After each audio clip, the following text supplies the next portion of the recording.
Good morning, everybody.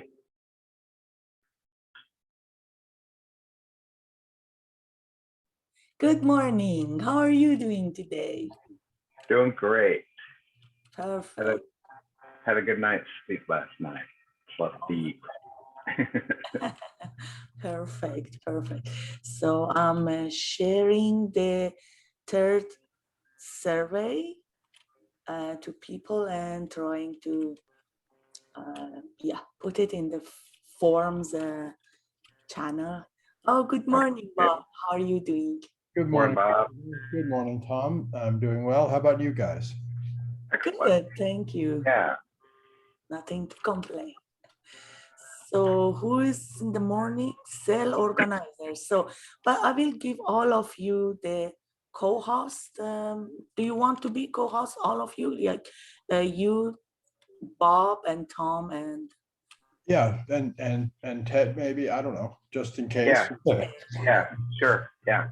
I'm always worried in these cases about, internet going out and everybody left, me too. stranded. Every time that we have a storm here or even like rain, just our electricity is very unreliable. It just goes off and everything is messed up. That's why I record the session, and as well, Caleb as well records it, and we try to Yeah, we're on the Chesapeake Bay, or on a bay off of the South River off the Chesapeake Bay, and the power is there are tons of trees that are in ground that is very wet.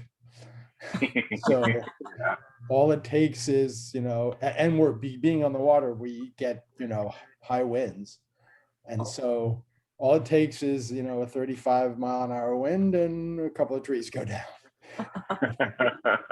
And so our power goes out all the time. And sometimes the power goes out, but the internet doesn't, and sometimes the internet goes out and the power doesn't. So anyway, I guess we can wait, chit chat for another couple of minutes and see who else will be joining us.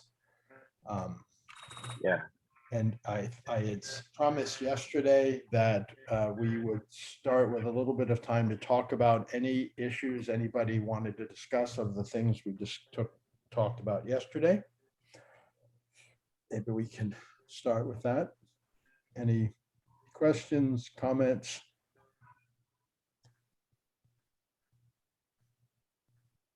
Okay. Good. Well, in that case, let's go ahead, and what we're going to do is start with the lecture that I didn't have time to do yesterday because I was too wordy. If I can find it.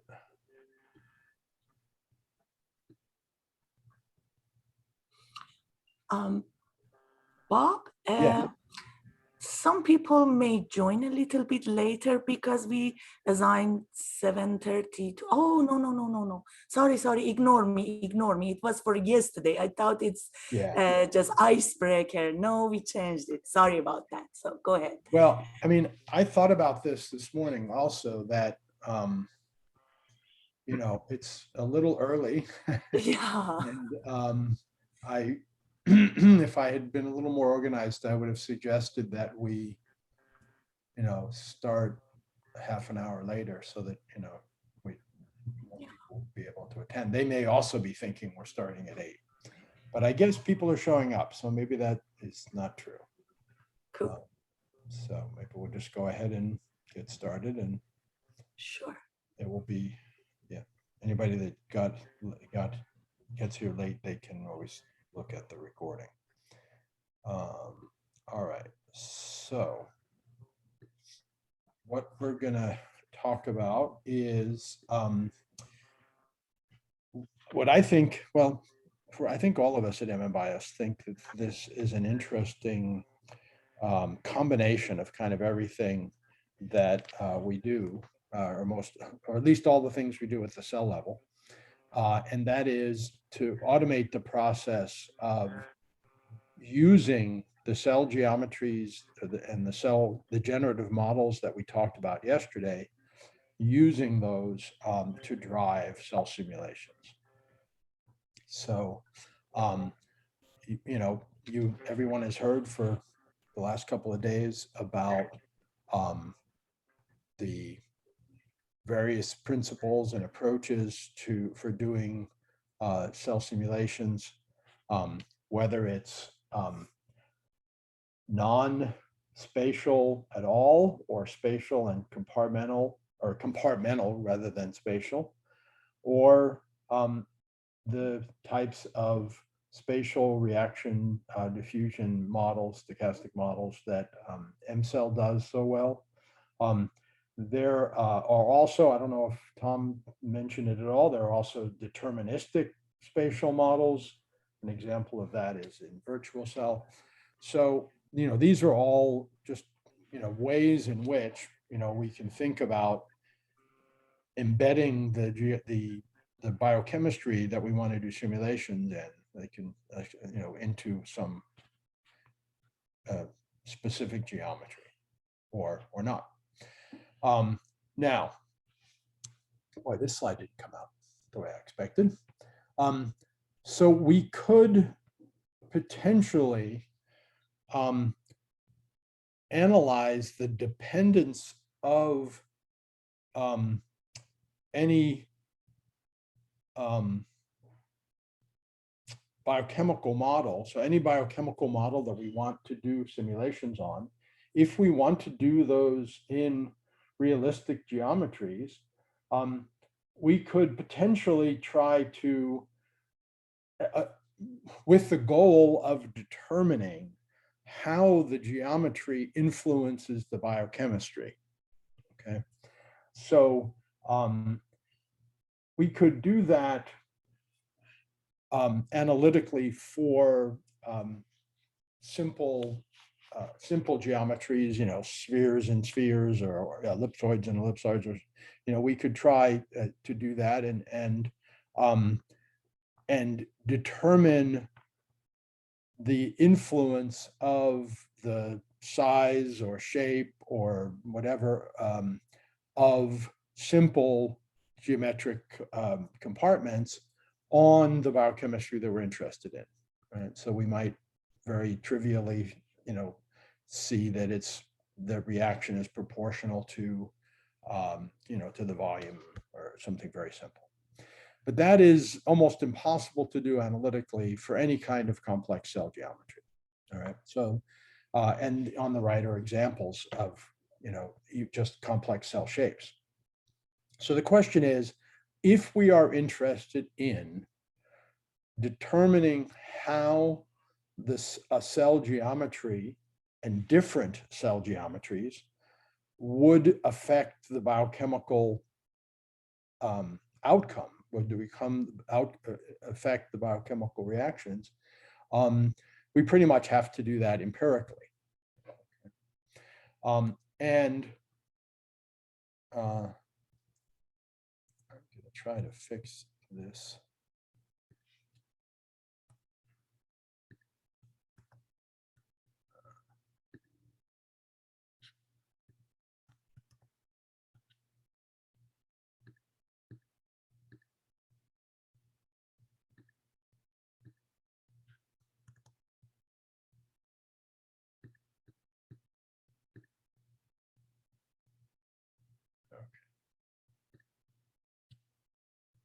So as we were saying, fundamental issue, how does the geometry affect simulation?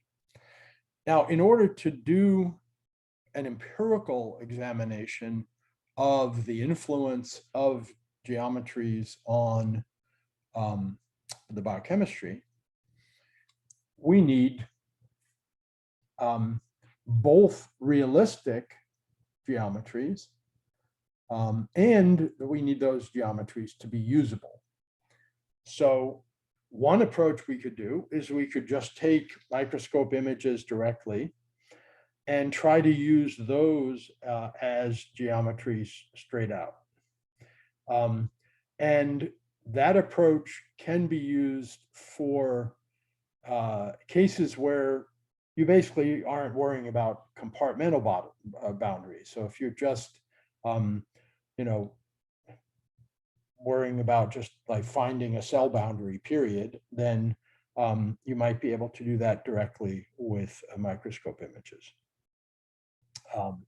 And for example, if all that you're worrying about is the influence of the volume of different cells, you could use real microscope images and just calculate the volume and then just do, non-spatial models. But if we want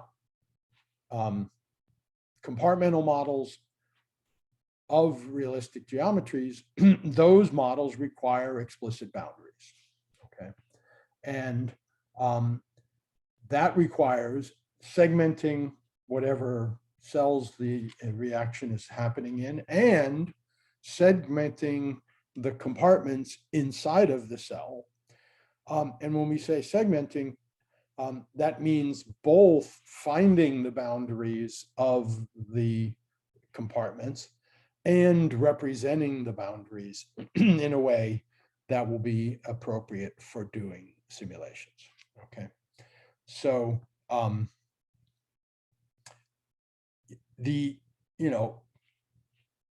that segmentation task we can do manually, if you will. We could, and people have done this, we could sit with our mouse and draw boundaries around where we think individual compartments are, nuclei, cell boundary, and so on. But of course, what we've been talking about since yesterday is ways in which we can directly determine those geometries using CellOrganizer. All right.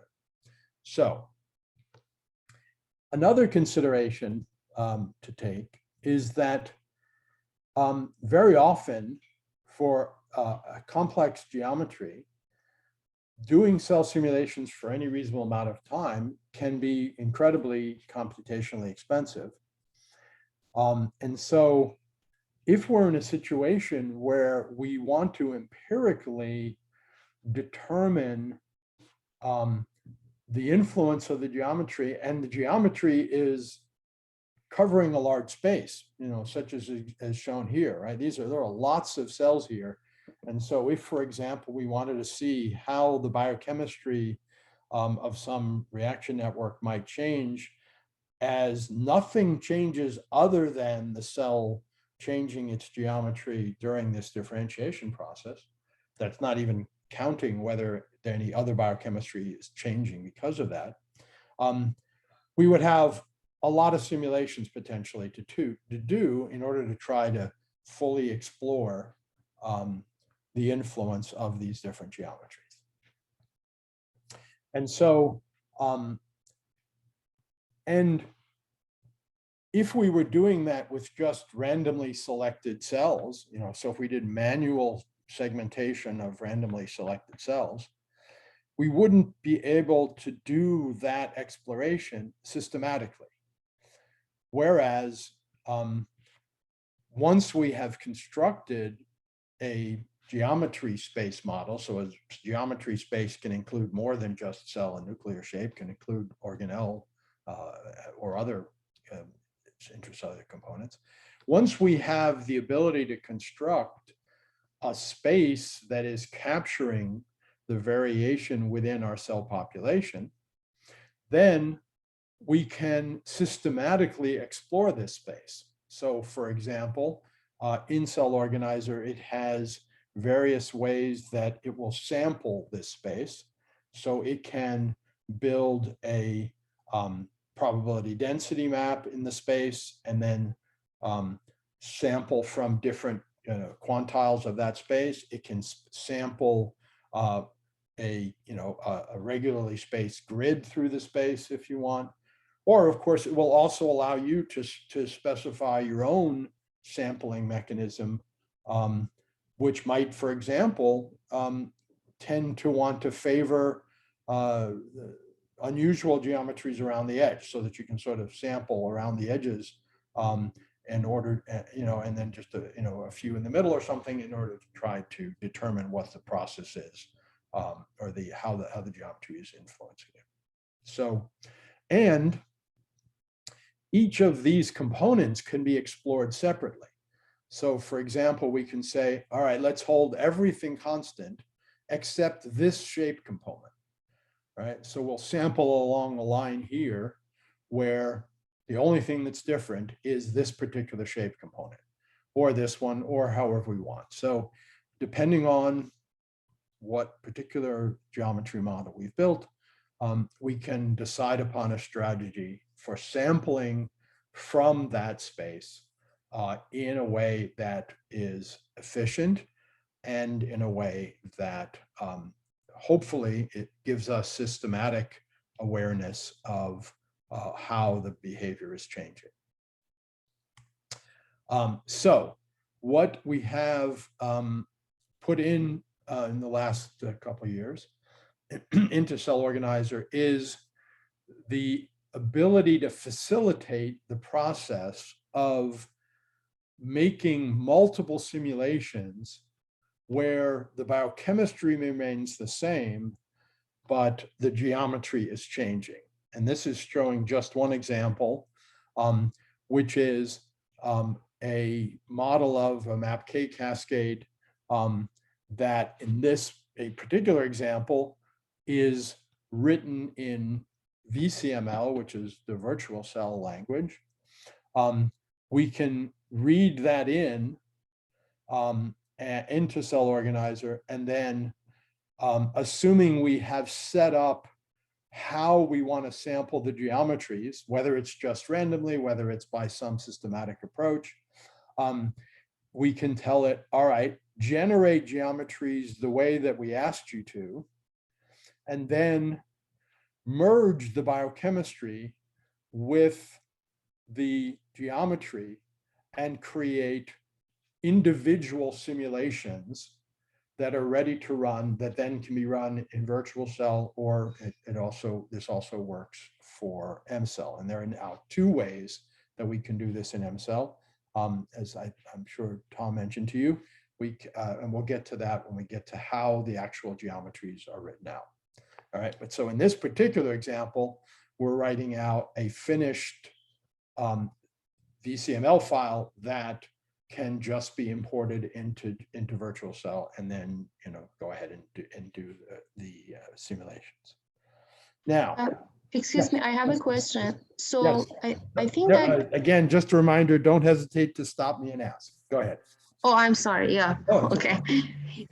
What is the CellOrganizer doing in this particular model? Because I thought that we can define the reaction model and the geometry in virtual cell. I didn't get what is the CellOrganizer can provide. Right. So you can manually create geometries and put them into Cell Blender, or put them into virtual cell, or put them into whatever simulator you want. What this is doing is creating the geometries for you, drawing from CellOrganizer models. All right. So we'll see what the geometries themselves look like in terms of the different formats they can be written in. But this additional feature is combining a pre-existing biochemistry file. So you would go into virtual cell, define your biochemistry, or go into BioNetGen, define your biochemistry, and then save that biochemistry. And what this is doing is facilitating running many different geometries on the same biochemistry. Okay, that's the key here. Does that make sense? So otherwise you would have to be trying to make yourself geometries, different geometries, and of course they wouldn't be realistic. And the way it was originally, we would generate different geometries, but then you would have to individually load them into MCell or into virtual cell, match them up with the biochemistry, and then run a simulation. Do that one at a time, okay? The way this is set up now, you can run hundreds, you can create hundreds of simulation files and then run them in batch mode. I see. So I can have, because yeah, in virtual cell, the geometry is fixed. So here we can have in parallel having a different geometry by, okay, I got it. Thank you. Exactly. And it turns out that you can have in one VCML file, you can write out a whole bunch of geometries paired with biochemistry and then run them all, right? So they'll just run in parallel. Did that make sense? Yes, thank you so much. It sounds like someone else had a question, or they're talking to their dog or something. Okay. Now, one of the key things here is to figure out what it is that you want to extract from the simulations, because the goal here is to be able to relate the coordinates of a particular geometry in the geometry space with some properties of the simulation that you do, okay? And so the issue of what it is that you want to be monitoring, so to speak, right, is entirely up to you, depending on what the particular biochemistry is. You know, in this particular example, this model oscillates, and so what we can do is extract things like the amplitude of the oscillations, the spacing of the oscillations, and as aspects or measured characteristics or features of the simulation itself, and then try to relate those to the geometry. So that's tricky. Does that make sense? So think of it as you do these spatial simulations and you get a whole bunch of stuff. You get the concentration of, you know, all of the different proteins or molecules. You know, for virtual MCell, you know, you get individual, you know, particle trajectories, you know, anything you can calculate from them. So the idea is, and that's outside of the scope of CellOrganizer, you would need to have some approach where you're extracting some, you know, final output thing or multiple things that that you would want to then relate to your geometries. May I ask another question? Yes, please. So here, so how did you define the initial position of the particles? I mean, that the molecules, is it based on the images, or because we define the model in the left top in virtual cell, and we define the geometry, but for how we can define the initial position for the. Another great question. You seem to be doing very well at asking great questions. What is typically done is this, you know, not typically, this virtual cell model here is a compartmental model. And in the model, it will have a concentration of each of the molecules in each of the compartments, okay? And so in the virtual cell case, that would just be passed along, and it would create that concentration. It would use the geometry to establish, you know, the shape and volume of the compartment, and then instantiate that concentration in that compartment. And is it randomly distributed on the whole, for example? So in virtual cell, it would be evenly distributed initially, right? It would be initialized to each compartment has this concentration. Now, in M-cell, it would sample, if you're using a similar approach, it would sample particles from that concentration, okay? And then randomly initialize those in the compartment. Tom, So I think I'm saying that correctly, Yeah, and the annotations in the geometry file that are generated from CellOrganizer have labels on the volumetric compartments and also on the surface areas. And if enough detail were in the CellOrganizer model that says there's a heterogeneous distribution across, say, on a membrane, that is also captured in the SBML file.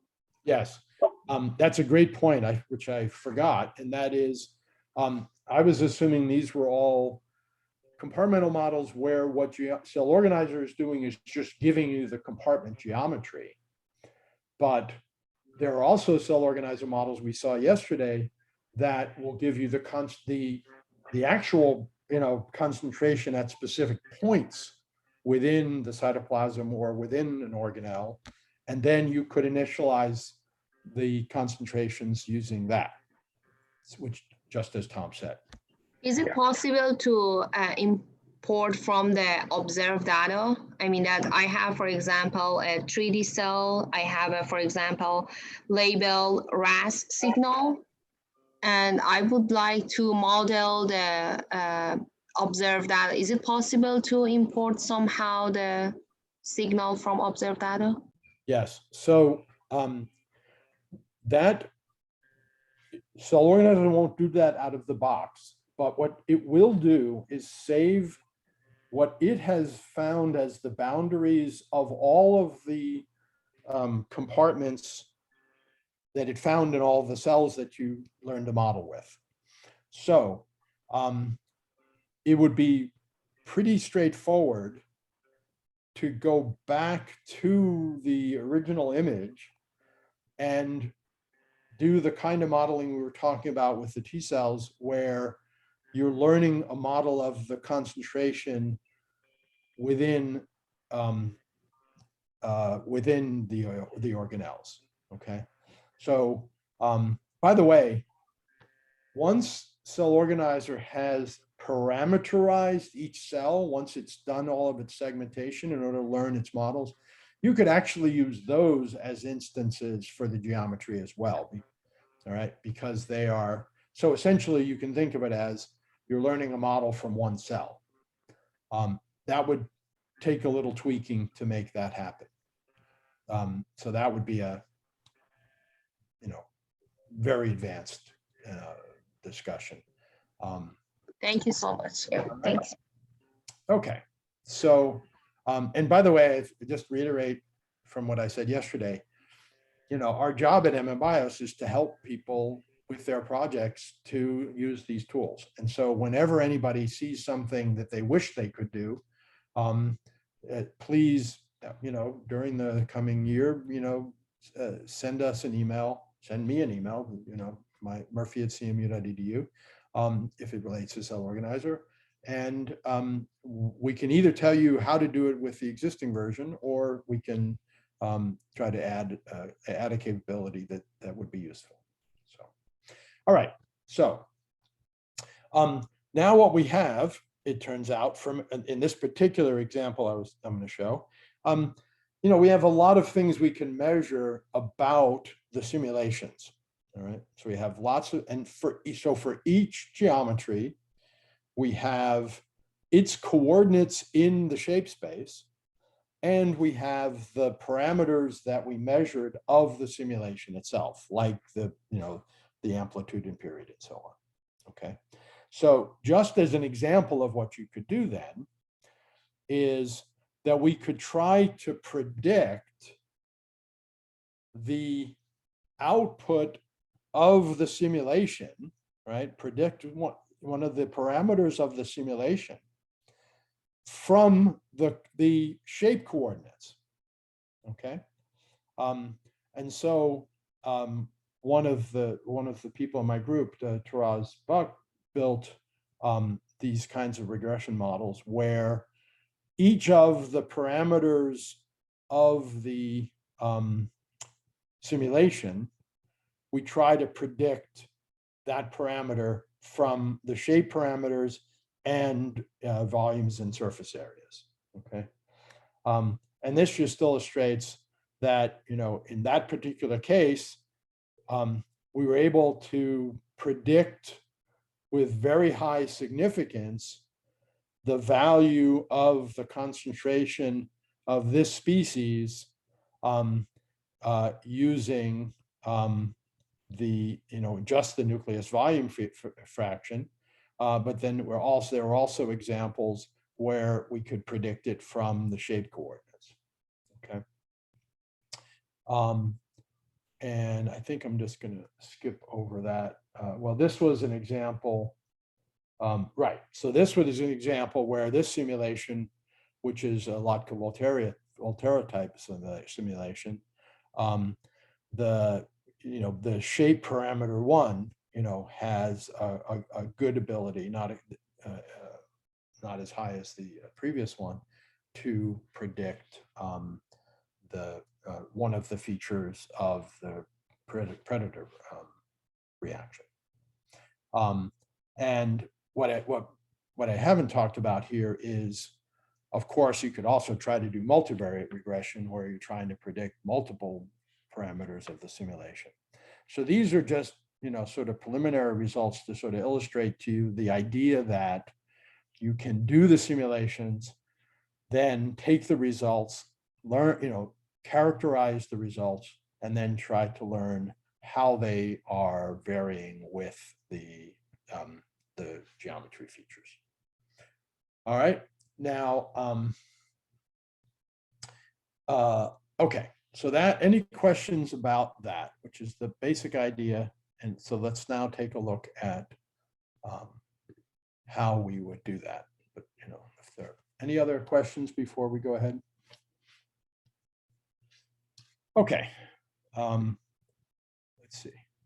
So what we're going to do is we're going to go to module 4. And let me find.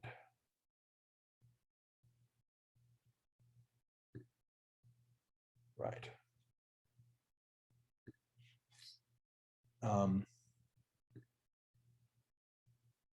So module 4A.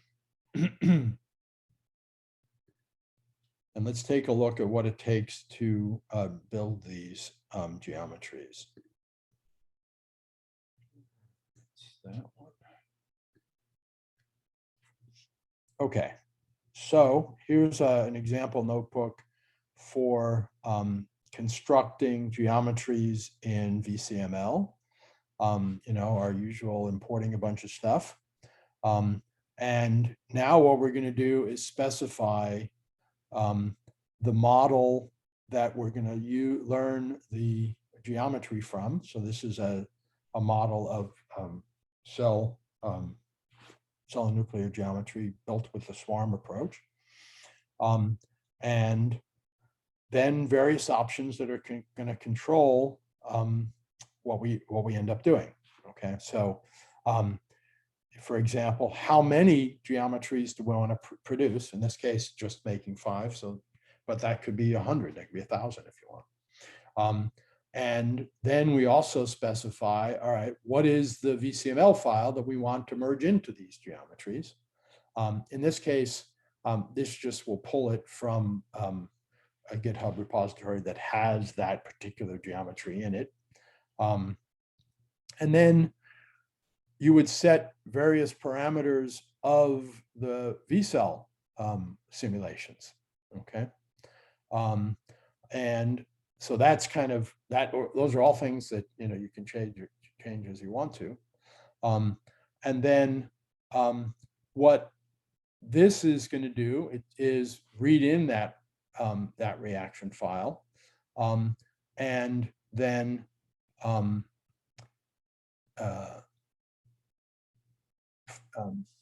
modify that so that it's can be read, and it can be read in directly into CellOrganizer. All right, so that's part you don't need to change there. And then we want to set our various options. Okay, and so here are so what, remember this time, rather than learning models like we talked about yesterday, or just comparing them or making shape spaces, now we're going to synthesize new example images. And that means we have to decide how it is that we're going to choose the examples that we're going to synthesize. In this case, we're going to just sample randomly. There are a bunch of other approaches that I talked about that could be used. But we're going to set a random seed so that it generate, you know, to any random number we want, such that it will always generate the same sequence of geometries for debugging purposes, right? And here's what I was saying. We're selecting that we want to do random sampling within the shape space. You know, here we're setting the number of images that we want to set. And this is a critical section. We'll talk more about this in a bit. But what this is doing is telling it what formats do you want to output the synthetic geometries in. All right. So it can write them out as individual TIFF files. It can write out a file that has the coordinates in the shape space that correspond to that particular geometry. It can write out an OME TIFF file, which would be a TIFF file that has all of the channels, you know, combined together. Write out indexed images where each one has is separate. You know, so you have each compartment. It has a different index value. So like background is 0 and cell is 1 and nucleus is 2 and lysosomes is 3. And then another, as obviously we just talked about, another thing it can do is to write out VCML. Okay, so by setting all of these, what it's going to do is it's actually going to generate all of those files. And you can see here what it's doing is it's storing the values we set up here, right? The simulation values, it's storing into the VCML, into the options block, so that they're available so that it can incorporate them into the VCML file. All right, so that what should be happening here is everything we need to do a simulation should be specified here, and then the simulation file will just be able to run.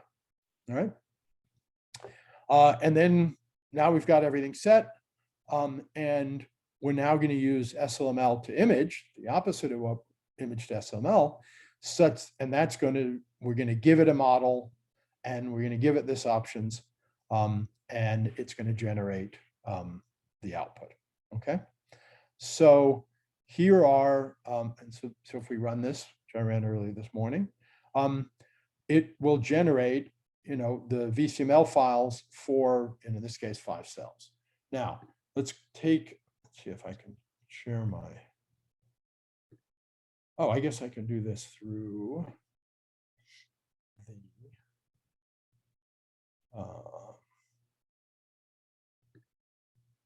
the file viewer. Oops.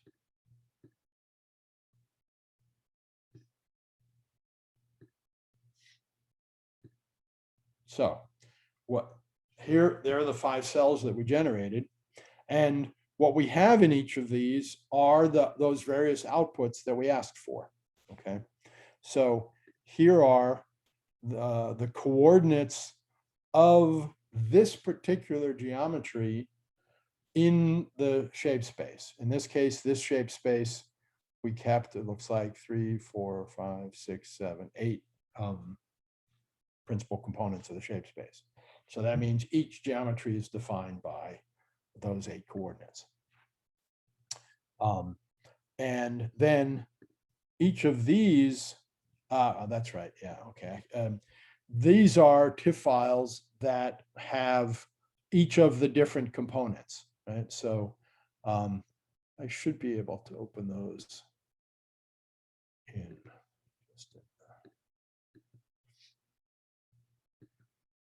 just give me a second here.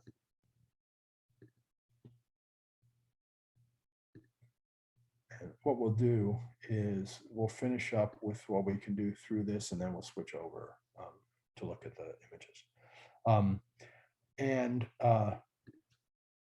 Here is an example of, this is just for us to sort of, you know, verify that it made sense what it generated, right? So that's just a downsampled version of the geometry. Here's the higher resolution version of the geometry before it's sampled.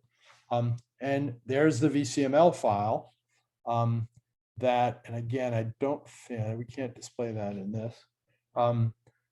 And it's not really necessary that we do so. This can be directly imported into Virtual Cell, and the instructions for module 4.8, you know, should tell you how you would do that if you have vCell on your system. You know, here's an indexed version where you're seeing each of the components with their, so that's showing the cell and the nucleus and in the geometry. Now, let's just go to stop this, and what we're going to do is just take a quick, well, actually, we were able to see it from those PNGs. So the TIFF files just have the same information, just in TIFF format. All right. So let's go back to this, to the notebook here, and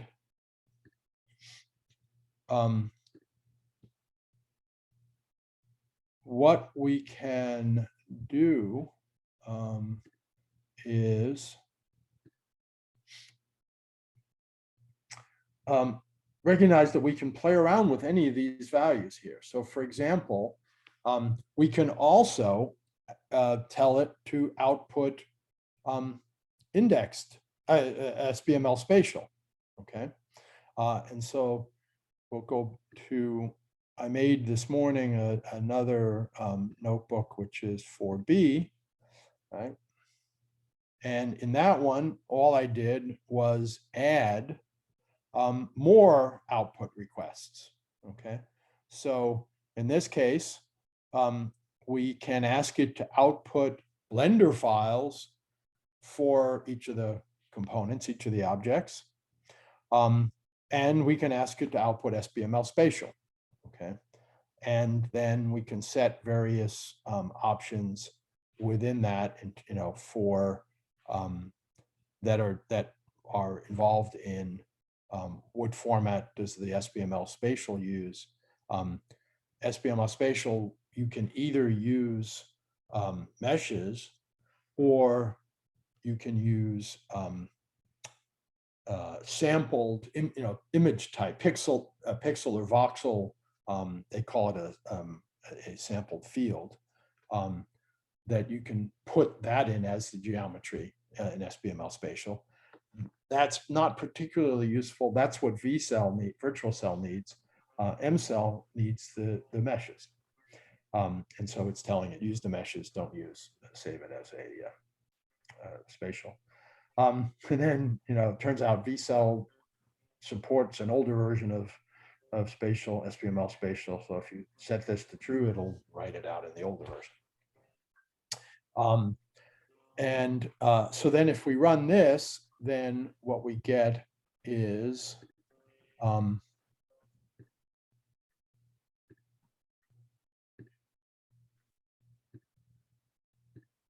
now what you see is we have Blender object files, as well as the things we had before. And we also have, where it is, here it is. Let's see if it will display. Yeah, that's the SBML spatial. So that one I'll have to open up elsewhere. So let's.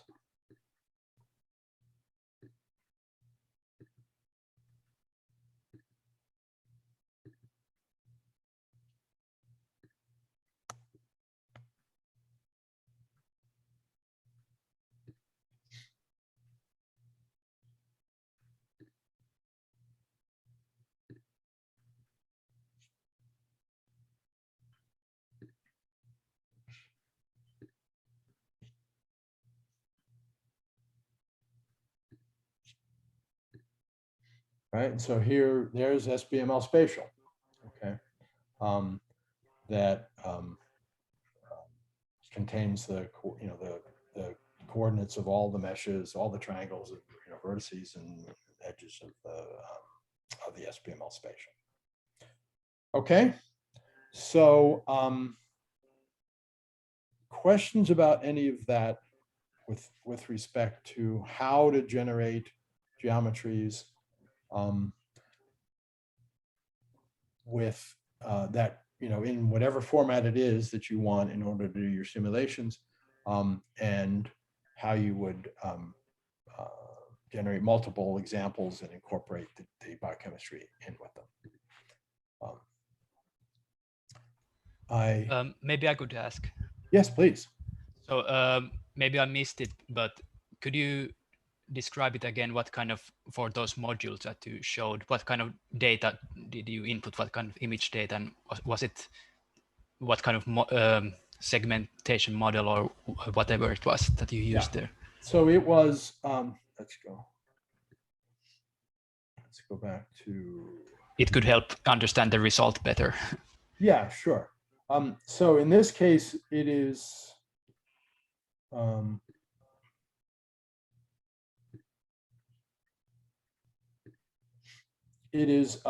model, a SFARM model of just the cell and the nucleus. So it will generate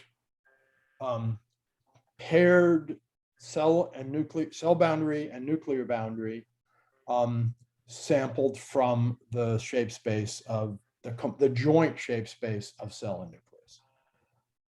Does that answer your question? You will get a mesh for the nucleus and a mesh for the cell boundary. Okay. And so, but was the image data was like some kind of so what was the original image data? The original image is 3D images of HeLa cells. Okay. Right. Okay. With multiple channels or something. That's correct. So they were, there was a membrane marker and a nuclear marker that was used in building those models. Okay. But so that's kind of the stuff we were talking about yesterday, is what are you building the model from? Does, whatever you're building the model from, then you just provide the model here. In that particular case, you could also, we've done that also as well, you could build a cell shape using just autofluorescence, so if you have, or as I mentioned yesterday, many other, cytoplasm mark or whatever, you can use to build your cell boundary model. And if we had in the model individual compartments, then that would also be in there, okay? Which was I was going to show that one as well. So here, let me get back to. So demo 3D59, by the way, that's in the in notebooks, then demo notebooks or whatever it's called. So this is a good example where it illustrates two things.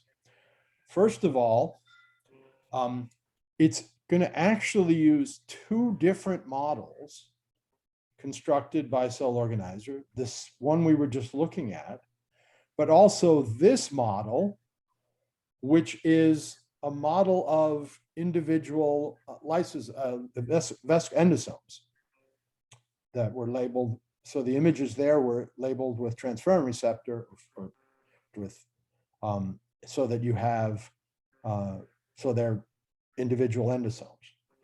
So this illustrates two things. What it's doing here is saying, I have this model of cell shape, and I have this model of endosomes that are conditional on cell and nuclear shape. And what it does is it calls SLML to SLML to combine those two models into a new model. Okay.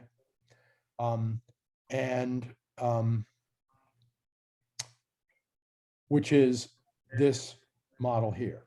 Okay. So that illustrates the fact that the models are sort of modular, in that I can have one model that I build for, mitochondria with this data, and then I have another model that I build for endosomes with this data, and then I can combine those models into the same geometry. And it will make sure, by the way, in that case, that they don't overlap. Right? So it will, it'll instantiate one, and then we'll instantiate the other, and it won't, so they don't overlap. And that also means that you could, for example, learn a shape model for HeLa cells, and learn a cell and nuclear shape model for, A549 cells, and learn an endosome model from CHO cells, and then instantiate the model from CHO cells into HeLa or into A549. That might not be correct, because maybe those other cell lines have different models. But if you don't have any data for that particular cell line, you could make the assumption that their behavior is going to be similar, and combine them. So does that make sense about the combining part? About where the models are coming from could be different data sets entirely, but because they're conditional on each other, so if we stay within the same cell line, they're definitely going to be applicable. They're conditional on each other, so you can learn one conditional on the other separately from learning the cell and nuclear shape model. All right, so demo, is there a question? So this particular demo then will make cell and nuclear shape, but it will also make the endosomes. Okay, so if you remember in the original CellOrganizer models, the vesicles or organelles were captured as Gaussian objects. So here we're setting how many objects do we want. If this overrides what the model thinks there should be. So the model will have learned, let's say there are 100 plus or minus, 100 plus or minus 10 lysosomes per cell. If we want to simplify the model, we can say, well, just put in 10 of them. And so that will then generate, in this case, we're asking it to generate SBML spatial. And if we look at the output from that one,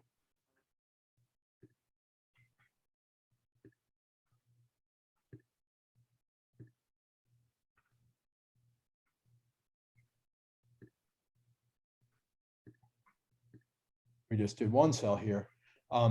What it's going to have is now the geometries as well as the individual lysosomes. Okay. And those PNGs are just for you to do, your quick visualization. They're not for use in simulations. That's what the TIFF files are for, or that's what this is the SBML spatial file. Okay.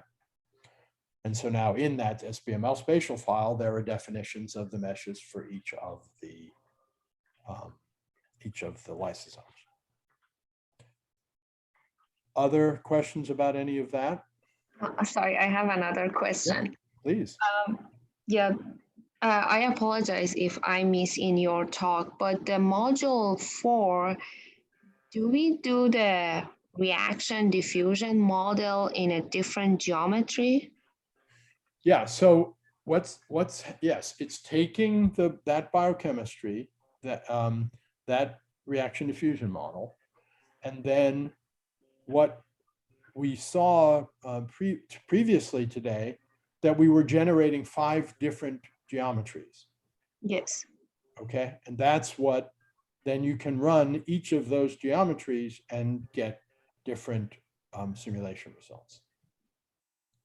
But there is no connection between the, I mean that, for example, the question that because my project is just kind of having the reaction diffusion model for a simple case of the biochemistry, but in a different geometry. Is there any connection between the different geometry, or we are just doing the simulation in parallel?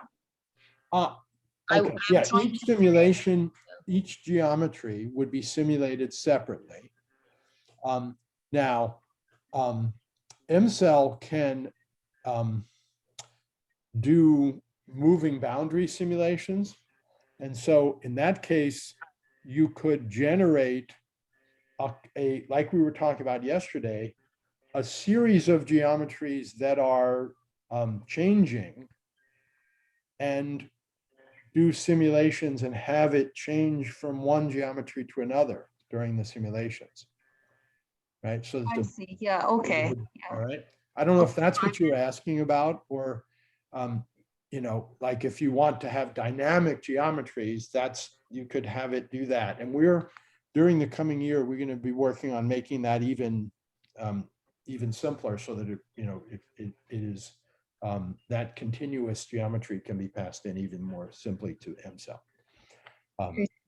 Thank you. Did that help? Yeah, but I think that I need maybe to talk to you later about my project, because it's really interesting, this pipeline. So thank you.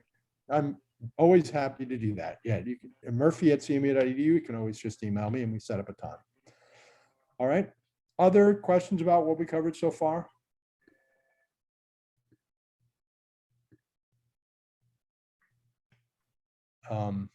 Okay.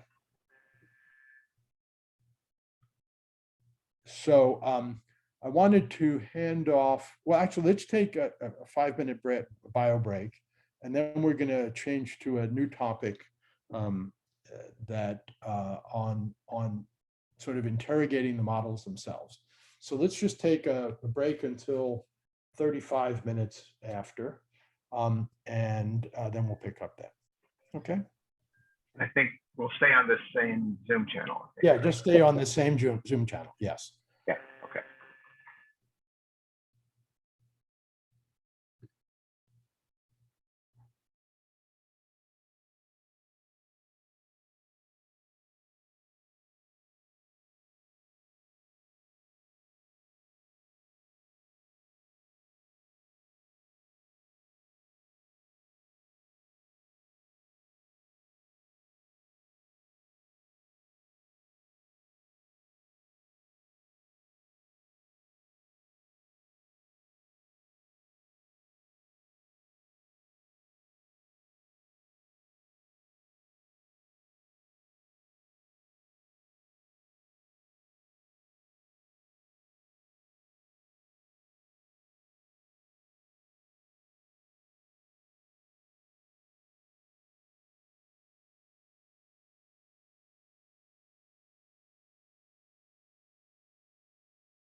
Okay, I'm back.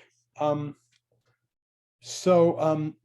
we wanted to talk about now is a slightly different approach, but it's related in that we're talking about using the output of CellOrganizer models for other purposes. Okay, so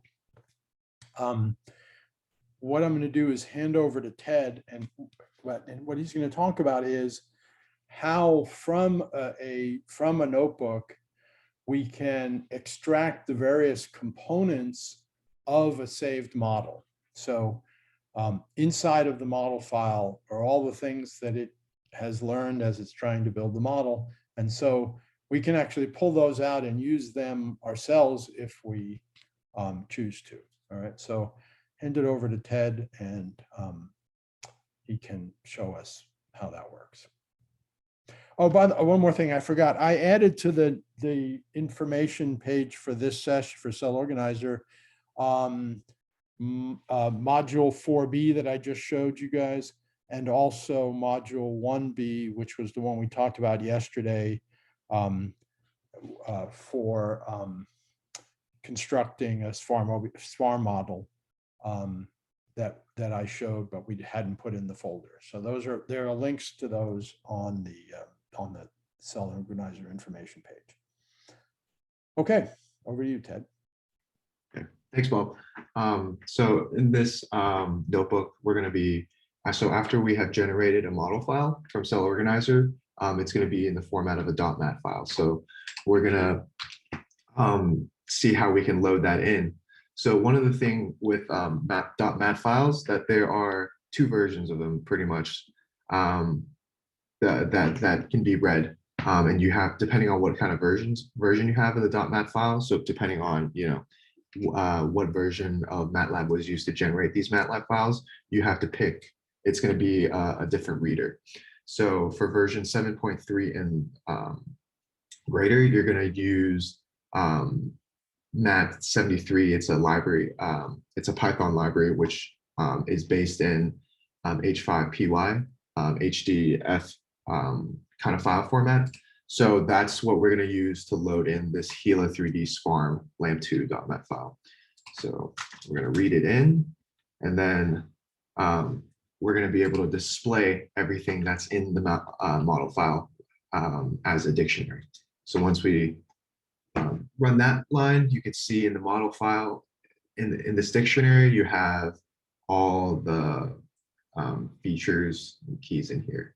So you have cell shape model, all centers, the swarm descriptors, and this goes on and on and on. So whatever you want to pull from here, you have to, if you guys are familiar with Python, you would have to specify this as like a dictionary, so with a key. So these are keys, but they can be embedded in other keys as well. So it's just like a structure within a structure within a structure. And so we'll do an example here. So in the first, so this, you can think of this as like somewhat of a tree structure. So in our root, we can say what is the key in our root. So it's just the model key.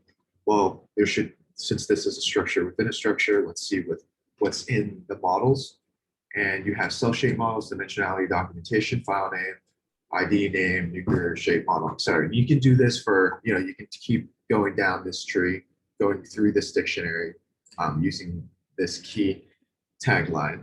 And so we're interested in the cell shape model. So let's see what's in there. You can see that these are all the descriptors in the cell shape model. And what we talked about before is we're interested in the PCA scores. So let's look at that. So let me just clarify that, right? So we talked about it yesterday, that we find the shape descriptors for each of the cells, and then we calculate PCA on that. And these are the PCA, the 8 highest principal components of the shape descriptors. That's what these scores are. Yep. And then you can see that, we've got the score, we saved it into a variable, and these are the 8, or I guess 9 piece, or 8 PCA scores. And then we can show it plotted just using the first two principal components. And we can see it in this plot right here. And that is another version of a shape space, right? Because what we're doing there is we're plotting the first two principal components versus each other, and each dot is a cell. And so effectively what CellOrganizer does that, and then just put a cartoon version of each of the cell shapes onto that plot, right? So part of the point behind doing this is that you can, I think there was a question yesterday about the shape descriptors. Right in this model are the SPARM descriptors of each of the cells. So if you want to do something other than PCA, or if you want to do your own processing on there, you can just pull the descriptors out here. And basically any of the things that are inside the model, you can pull out by this fairly simple way and then manipulate them as you want to. All right. So that's, another example of using a model that you've trained. And by the way, the reason for this difference is some of the models that are in the models directory for CellOrganizer were built a number of years ago. And so that, the models are still correct. It's just that they're in an older version of MATLAB, which is why you would need to use the different file reader for those. Questions about any of that?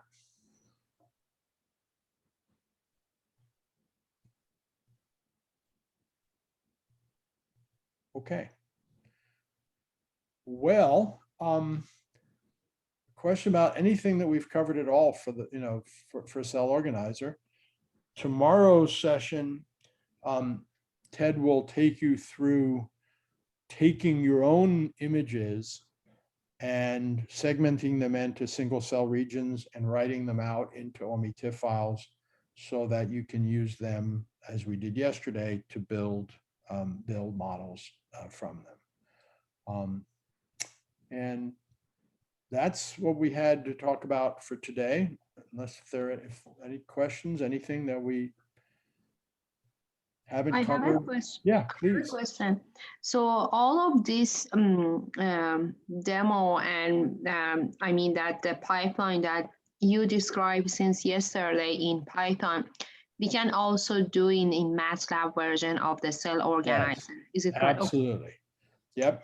All the options, mapped, the names are all the same. And the function names are the same. And there are demo versions of, there are MATLAB versions of the demos that, like demo 3D59 that we looked at a minute ago. There's a MATLAB version of that. Right? And I can find it on your website, the CellOrganizer website.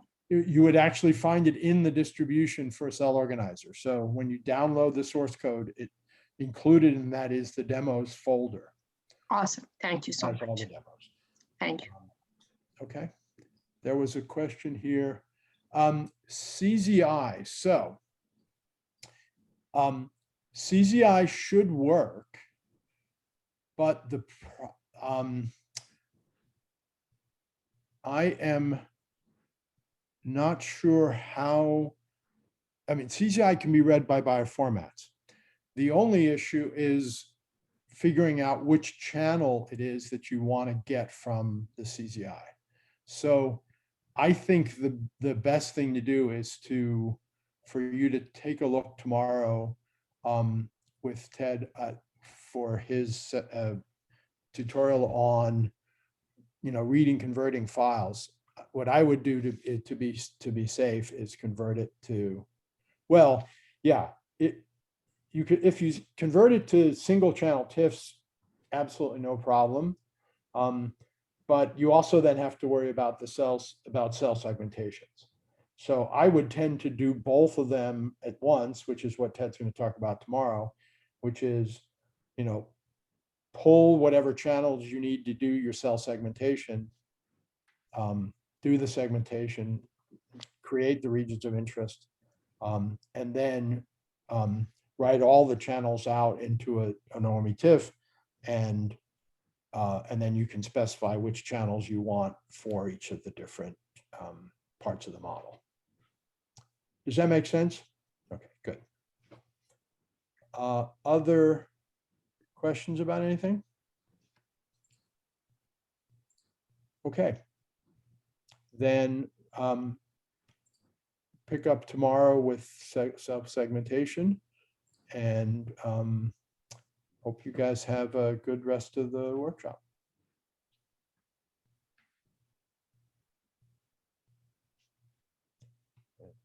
I guess, yeah, so take care. And like I said, just again, any questions or anything after the workshop, please don't hesitate to email me. All right, take care. Bye-bye.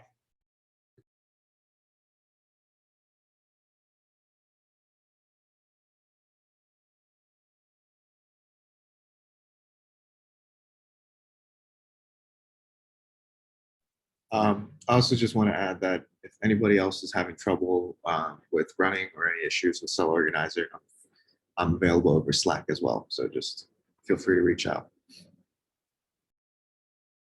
Thanks, guys.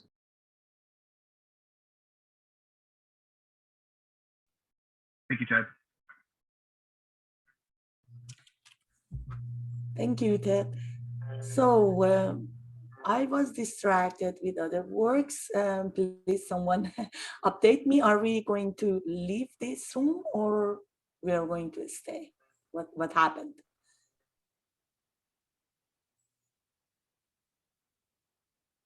Well, it seems like we have an extra half hour, right?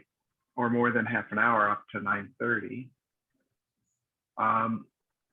How would people feel if I showed how to take one of these SBML models generated from CellOrganizer and suck it into CellBlender?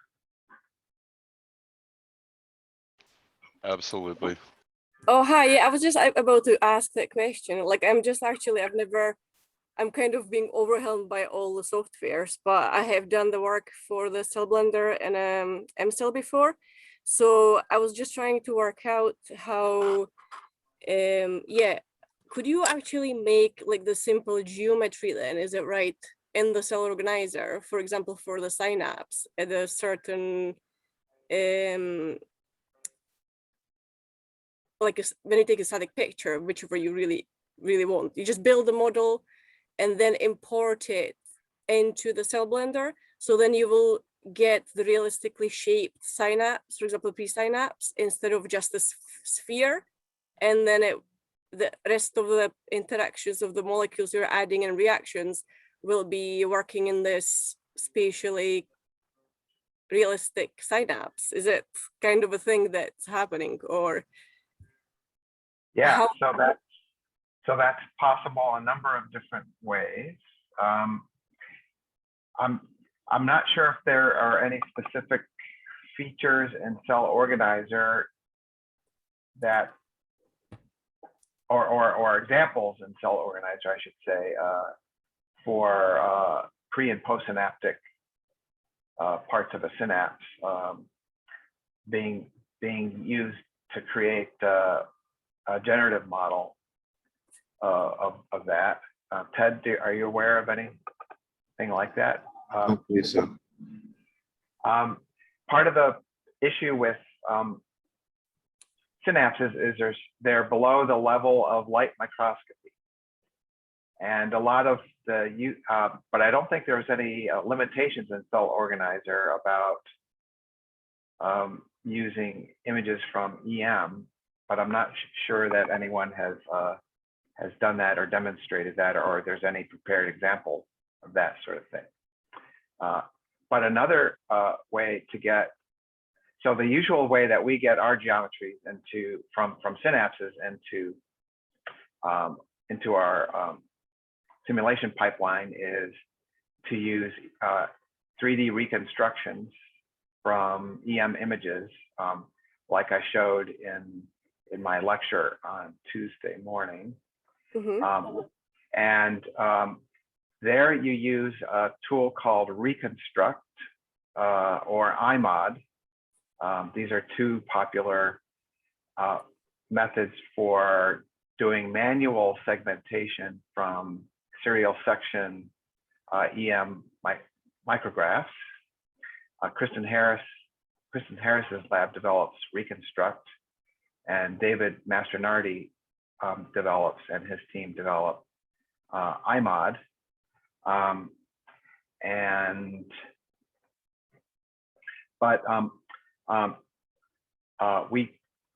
There's so much to so many aspects of this that it's just too much to try to fit into a 5-day workshop. But there were what I do have that I could show is an example of a CellOrganizer model. And I wanted to show this because there were other questions about taking geometries directly from the output of CellOrganizer. And I had prepared a brief demonstration of doing that with a model that Bob and Ted shared with us last week. And I wasn't sure when we would fit this in. I imagined it would be after what you just heard from Bob and Ted this morning. And so I didn't anticipate they were going to finish early, but I'm glad they did, because now we could maybe show that. Yeah, sure. That would be great. I was just about to double check with that. That's thank you very much for the clarification. That was great. Sure. Thanks. And at the end of my presentation, I'll show some if there's enough time, show some hints about other using Reconstruct or iMod to bring geometries in also. Okay. Thank you. Sure. Okay. So I'm going to share my screen right here, and if you want to follow along with me on the so you're seeing my screen, right? Let me just pull this over. So on the agenda from day 2,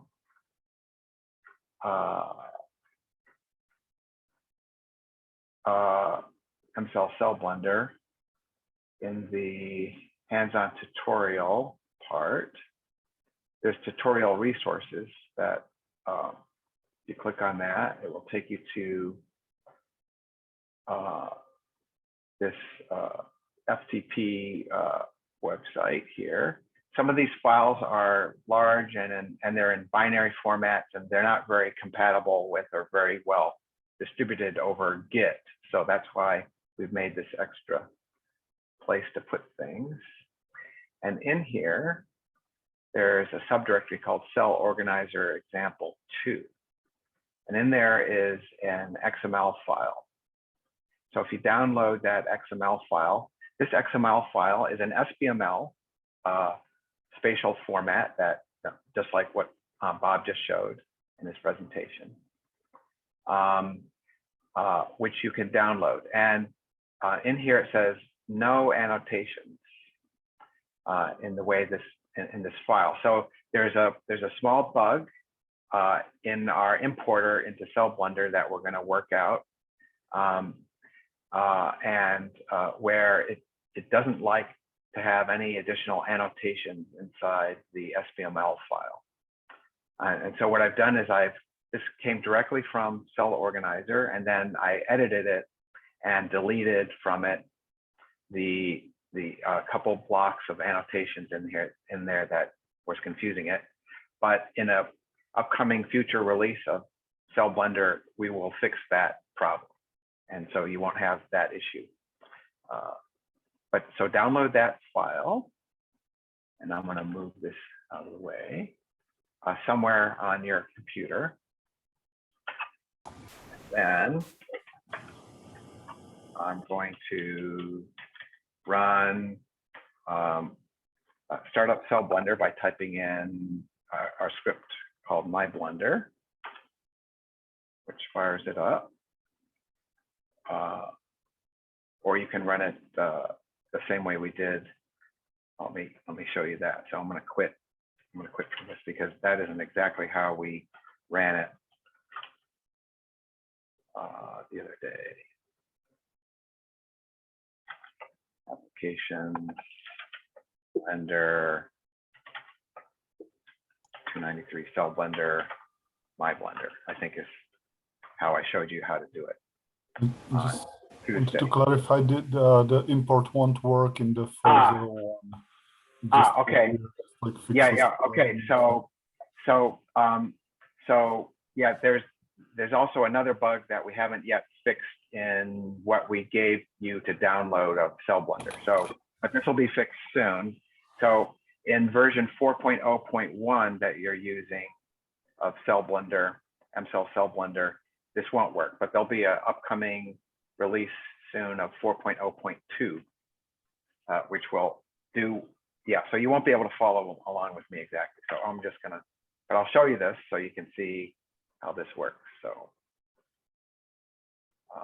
So you open your file. And so what I'm gonna do is, this is not an, we don't have a way to, I think maybe we do, but okay, I'm just gonna show you this. And I'm not completely 100% prepared, you can see, to show you this, but I'm gonna show it anyway. Okay, so you would say, if you're starting with a new file,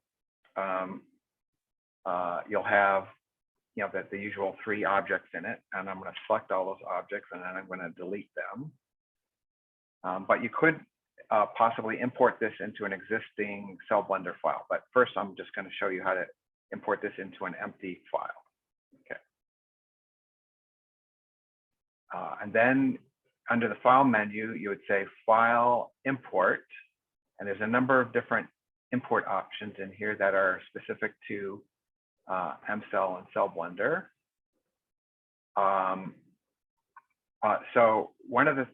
So the one that you want to choose here is the one that says BioNetGen SBML model. It doesn't say CellOrganizer because it's really a SBML spatial model. It's not specific to CellOrganizer. And you would then navigate to the directory where you have the file. And on my computer, I've got a whole bunch of other files in here but the one that I edited was this one called All Spatial Use Analytic Meshes, No Annotations.SBML. I choose that. And then I just say import external model. That isn't really, that's not what that's supposed to say. Yeah, that is what it's supposed to say. Okay. And then I just click import, and then here's our model. So it looks like it has some extra things in it. So there's some screen navigation tricks that I can show you. So we have, if we look over here in the outliner, over here on the upper right, you can see we have it imported an object called CP, EC, EN, and NU. I think CP is the cytoplasmic object. EC is the extracellular object. That's the object that I've currently selected. This is the extracellular space. You can see that included in this SBML spatial file was a box-shaped container that envelops the model, and then EN are endosomes, and NU is the nucleus. CP is that, but it's all invisible or hidden from us from view. When I select them, you can see they get outlined. And there's the nucleus, but they're hidden inside here, and all I see is the outline. So let's navigate our scene a little bit. So I'm going to click outside here to hide everything. First of all, when I rotate this, you can see the center of rotation is here. And sometimes when you import a model, it'll be in whatever coordinate system the model was generated by, whatever created it. In this case, the origin 000 is here. In our space, but sometimes models are created somewhere else in the coordinate system, and you might even, when you first come into a model, it might be way off somewhere in space and you don't see it, you can see their name. You'll see the names of the things over here, but you won't actually see in the scene anything. So in that case, what you would do is you could hit Shift C on the keyboard, and that would center whatever objects have, it'll center in the field of view all the objects that were imported, and you'll be able to see them like that. So it's if things look like this when you first import it, you can just hit Shift C on the keyboard and it comes back in like that. Okay, so now I'm going to go in here, and I'm going to hide the EC object, and this is going to reveal the other objects inside. So these visibility tools over here are really useful. And what if I didn't know that that object was called EC? Well, I just go in here and I click on it. And what Blender does when you click on something is it clicks on whatever it hits first. If I click again, it'll select the next thing inside that. If I click again, it'll give me the next thing inside that. And so you can see, you can kind of drill down inside of opaque things and find things inside just by clicking on them. But I want to click on this outer one. It gets highlighted. I can see that that's the one. I can see its name over here in the list, and I can click on the little eyeball to hide it. Another way to hide it is if I click on it, the H key on the keyboard is a hotkey, keyboard shortcut for hiding, but it won't unhide it. The H key won't unhide it. To bring it back, I think I have to say Alt H, hit the Alt key on the keyboard, and Alt H will bring back everything that is hidden.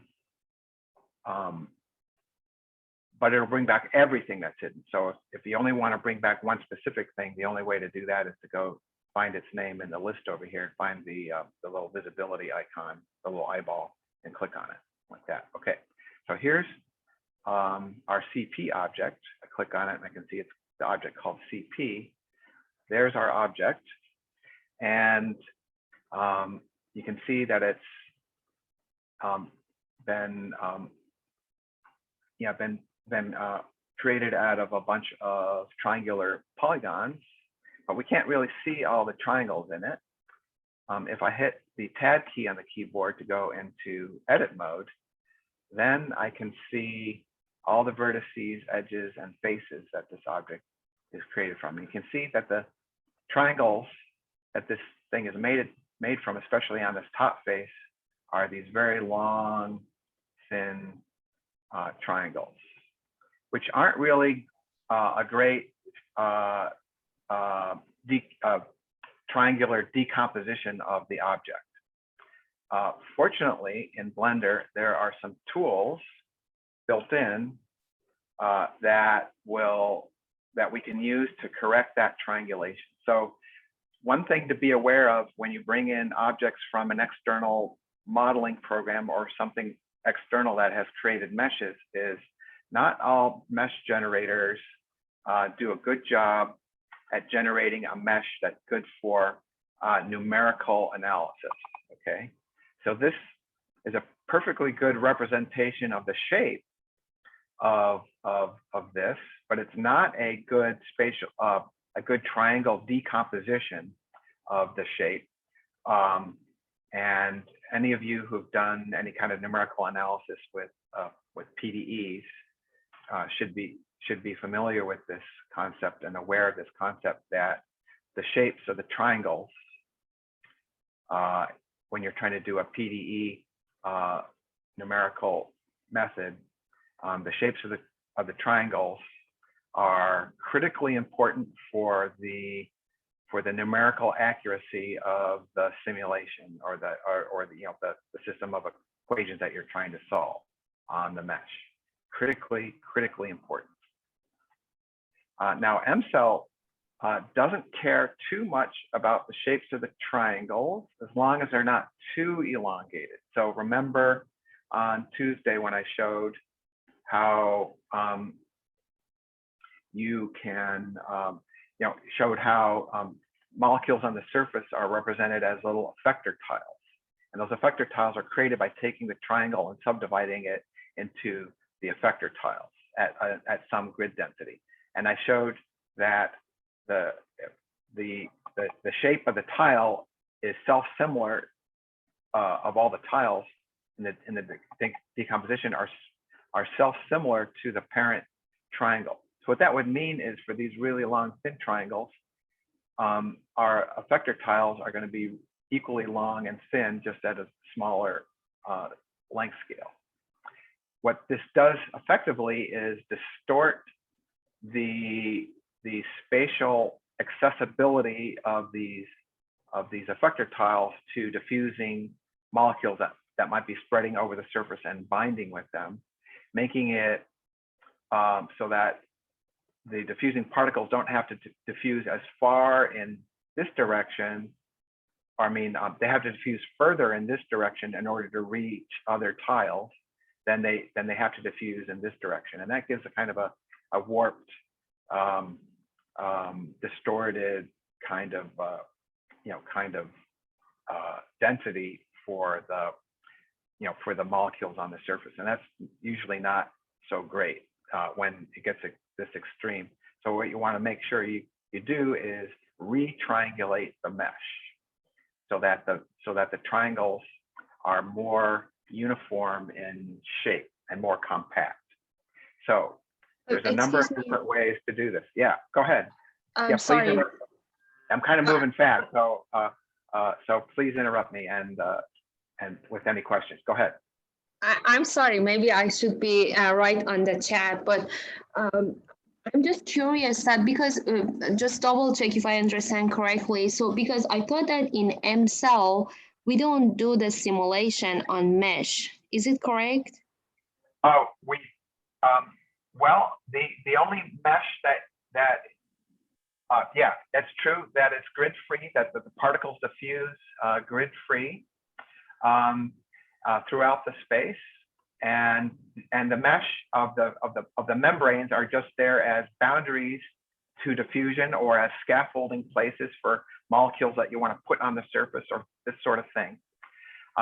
With the exception of, I mean, and it's true that it's really good grid free, but the one small caveat though is that the surface molecules are placed on these effector tiles on the surface that I just described. And the effector tiles are subdivisions of the surface as a grid, as a triangle-shaped grid. For example, if I want to define a particle on surface for this mesh, so if I, for example, pick one of this triangle, so it shows that the particle is kind of distributed on this long triangle. Yeah. So these so let me. This is an important point that you've brought up and that I've discussed. So let me bring up my talk again so I can show the picture of this again. Here we go. In the talk. And I should have better slides to illustrate this point. So this diagram, if you recall this from the lecture, this big white triangle here represents one of the triangles on the surface. Here I drew it as an equilateral triangle over here. But in many and the example that I showed of the organelle transport model, the model that we built together, we made out of an icosphere, and the triangles on that icosphere are mostly equilateral or very close to equilateral in shape. Okay, but you can see many real-world examples that come from other mesh generators are sometimes like this. And this is really common to get something like this as your input. And it's important to do some more TLC, tender loving care, on the mesh, just the surface mesh, in a way that I'm about to demonstrate. But the reason we need to do it is because the surface mesh, in order to make these effector tiles, has to be subdivided into this subgrid using this method that I described called barycentric subdivision. And so this represents one surface molecule. So your volume molecules are okay because they're just represented as little disks, right, with the interaction radius that I, like this. So the volume molecules sweep out little cylinders and little disks, and that's all grid free. But on the surface, our surface tiles are represented as little subtriangles of the triangular elements of the surface. And the grid elements are self-similar to the parent triangles. So that means back here, each of the subtriangles will be kind of the same aspect ratio. This shape of a triangle is called its aspect ratio, which is kind of the longest edge divided by the shortest edge. Those two values give you what's called the aspect ratio of the triangle. And for equilateral triangles, the aspect ratio is 1, which is ideal. Oh, okay. So, but here you can see we have extraordinarily long and thin triangles, which are ridiculous, right? These are just ridiculous. You could never solve a PDE and get a good result of a PDE simulation on this. But like I said, MCell doesn't really care about the shapes of these triangles for the collision detection of diffusion and treating this as a barrier. It would work just fine. But if you want to put surface molecules on here, the shapes of the tile areas of your surface molecules are going to be self-similar to the parent triangle. And so they're going to be, instead of being compact like this, they're going to be long and very long and thin, right? The shape of the tile is going to be very long and thin. And it'll have the right area and it will have the right probability of binding per collision. But when molecules are diffusing over this surface, molecules moving along, say, molecules, let me go back over here. Molecules moving in this direction, diffusing in this direction, will have to move further to reach adjacent tiles than they have to move in this direction. And that kind of gives a distorted collision probability that is anisotropic in space. So you'll have a collision probability that's anisotropic in space, and that isn't really what you want. Oh, thank you. I guess that's really important. But my next question so it seems that the accuracy or the resolution, spatial resolution for the surface, for the particle on surface depends on the grid. Is it correct? So say that again. I'm sorry. I'm sorry. So it seems that the spatial resolution of the particle that they can diffuse on a surface depends on the grid. Is it correct? Yes, it depends on the grid, and for surface molecules. For surface. For the surface molecules, and so let's get to that in a moment, and let me. We'll come back to that and remind me if I forget. Remind me to come back to that because we have I guess we have a 9:30 break coming up, and I want to make sure we finish this before 9:30. Okay, so here's our surface, right? And it's made of these triangles. And let me put this back over here. And built into Blender. Well, before we do that, let me hide this for a moment. And you can see inside, if I hide the cell membrane, we can see inside that we have this thing called NU, which is the nucleus And then we have these little guys here, which are, if I click on those, click on one of those, you can see this is a one object, but it's made of 5 different pieces. And it's one object called EN. Those are the endosomes. And they're all grouped together as one object. Okay. And if I look at the nucleus, you can see again, the nucleus is also, constructed, like that. Looks like that. Okay. Let's go back to our CP object, and I'll show you how we can play with this and fix it. Okay. So if we have the CP object up, there's a number of different ways of remeshing this. I'm going to show you one that's built into Blender and will work on all platforms. And the way we get to it is we go to the wrench over here, which is the modifiers. And then under the modifiers, we can say add a modifier to the object. Make sure that we only have one object selected, the one that we want. Okay. And you can see the name of the object that we're operating on here. Add modifier, and the modifier, this is kind of overwhelming because there's a lot of options in here, but we're going to go down here to the one called remesh. That one's easy to remember because that's what we want to do, is remesh it. If I click on remesh, then it actually did a remesh for us right here on the fly instantaneously. And there's some options in the remesh modifier.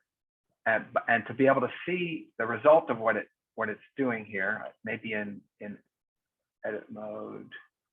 Yeah, I can't see it well. So in order to see easily the result in here, there's another option we can turn on for the mesh, which is in here. If you go to this is the object properties panel right next to the modifiers panel. In here under visibility, under viewport display, for the object properties viewport display, we can turn on the wireframe. And now this shows us the wireframe of the mesh. And so you can see with the remesh modifier, it takes the surface and then overlays a cuboid grid and chops up the object according to the granularity of a cuboid grid overlaid on top of the original triangle mesh. And we can control the voxel size of that. Oh, looks like we have units turned on over here. I'm gonna go over here and I'm gonna turn off my units like that. And then go back down to here to my modifier. And this default voxel size seems like it's pretty good. If we were to look closely at this, we'd be able to see that, well, there's an option in here to real-time display the modifier in the viewport. If I turn that off, and we can toggle back and forth, we can see the original and the remeshed one. And you can see the remeshed one is slightly different, right? Because it's had to make new new polygons on the surface, and so it won't be exactly the same. But cells aren't jaggy and nasty like this either, right? Real cells aren't really like this. Real cells are smoother than this, right? So, but it's up there. So there's a little bit of art here and a little bit of science here in deciding how you want to remesh it. But let's say we go with that as our result. So then over here in our remesh modifier, there's a little caret. I can drop it down and I can say apply. And that actually now has applied that change to the mesh. And so now this is the mesh now for the CP object. And but you can see it's made of quadrilaterals here and maybe some other shapes too. If we were to look closer at this, there might be some other shapes that are even more complex than a quadrilateral. Not sure. Maybe these are all quadrilaterals. So and to use this in MCell and other things, you want to have a triangle mesh, not a quadrilateral mesh. So we go into edit mode and we say A to select all. And then we can go to mesh, the mesh menu, and say, where's the mesh? Triangulate. Mesh. Why am I not finding it?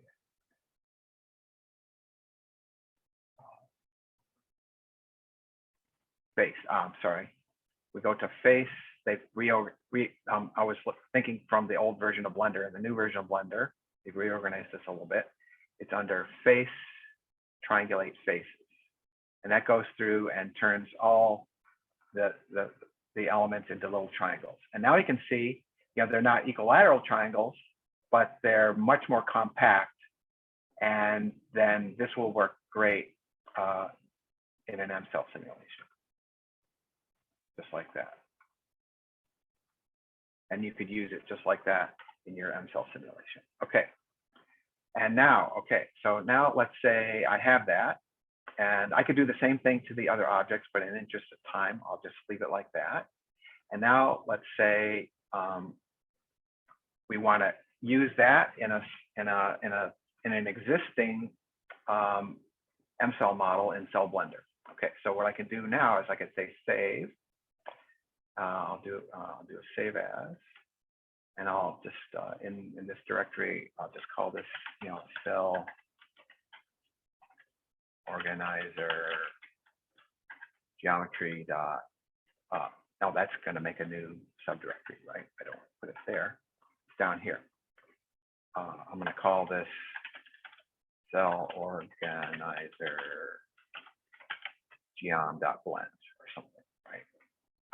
So, and then I say save as. Okay, so what that just did was save that blend file as a file that just contains this geometry. Now, what if I wanted to use this in an existing Cell Blender model? I can now say, let's open an existing Cell Blender model. For example, from Tuesday, we made the Cell demo.blend model. Here was our model. And sometimes sometimes you'll get a message saying upgrade because I fixed a bug in Cell Blender for these SBML model import. So that means my version of Cell Blender was slightly different, and you'll get a button that says upgrade to the new version. So that's what I just did. Okay, so here's an existing model, and it has these three model objects in it. And what I want to do is replace the geometry in this model with the new geometry from CellOrganizer. And so the way we can do that is take note of the names of the geometries,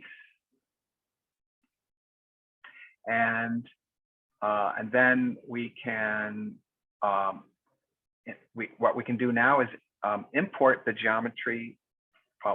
First let's import the geometry from the from the CellOrganizer model. The way we can do that is very cool. If the geometry is in a blend file, like I just put, then you can go in here and you can say link to a blend file or append from a blend file. If you link to an existing blend file, what happens is the two blend files will be linked together, and it's possible for the external blend file to actually be a URL on the internet that your Blender will go and look at. And this way you can collaborate with people around the world and have some of them make their objects in their blend files and put them on the web, and you can do your stuff in your blend files and put them on the web, and then you can link all your blend files together, and you can do collaborative projects that way. But that's not what we're going to do here. I'm going to and the way this works is that if anybody changes something in their blend file, you see the change in your view of the model, even though it's in a separate blend file somewhere else on the internet. It's kind of cool, kind of amazing. But what we're going to do instead is append and suck in a copy of the contents of another blend file. So you go in here and you say File, Append, and then you navigate to where the blend file was. And in this case, the blend file I made was the one called CellOrganizer geometry.blend. I go down here and I find CellOrganizer geom.blend, and watch very closely, pay attention to what's about to happen. I'm going to say append, and this is a blend file. Okay, this is not a directory on the file system that contains other files. This is a geometry.blend file. I'm going to say append, and look what it just did. It looks inside the blend file and makes it look like a directory with folders in it. And I can navigate into the object folder and I can see the objects. And let's say I wanted to import the CP object from that blend file. I just click on CP and then I say append. And that object just came in, and there it is, way over there. And it looks like it's in a funny coordinate system, but there it is over there. And also, you know, the size of it and everything is very different. But what I could do, if I wanted to make that object be a replacement for the object called site in my model, is what I could do is I can go in here into my model objects panel, and I could say maybe delete this site from the list. I'm gonna, I just added CP. I'm gonna delete CP from the model objects here. I'm gonna choose the site. I'm gonna delete it from here, and then after I've deleted it from this list, I'm gonna change the name of this to .old, and then the one called CP, I'm gonna select here in the list. All right, I could have done that by clicking here, and then CP, I'm gonna change its name to site. And then I'm going to add it back to the object. And now this is now the object called site for my model.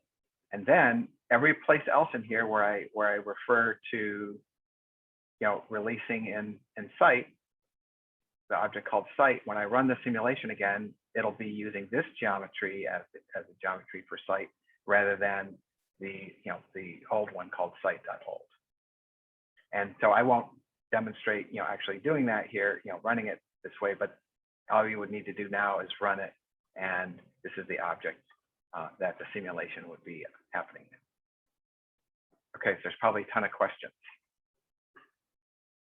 because I was going kind of fast, but you know, but this shows how you can take something from an external source and then do some TLC on the mesh. I'm gonna go to perspective mode, and then suck it into your model. Here I showed how it could come from an external blend file, and that blender lets you append or link to external blend files, and the blend file looks like a file system that or a folder that you can navigate and pull things out of. But earlier today, Bob alluded to being able to generate OBJ files from CellOrganizer. And OBJ files are imported by saying OBJ files are not blend files, they're separate. It's a separate geometry format. And the way you can import an OBJ file is you can say import, and it's called Wavefront OBJ. The company that invented it back in the early days of computer graphics in the late 1970s, a company called Wavefront invented this format called OBJ. And with the OBJ file, you can just navigate to a directory where there's an OBJ file. And I think I have some of those somewhere. Where's that?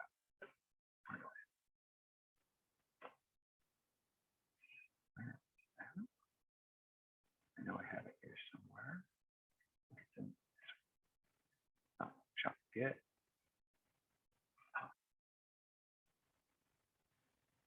It's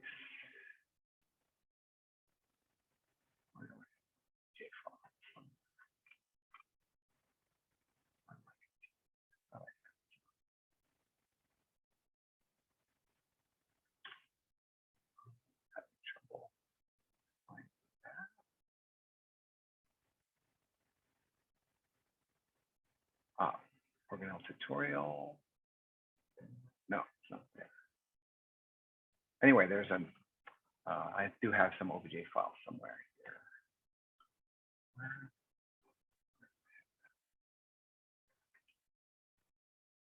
Go back up to the top level. Maybe it's in the 2020.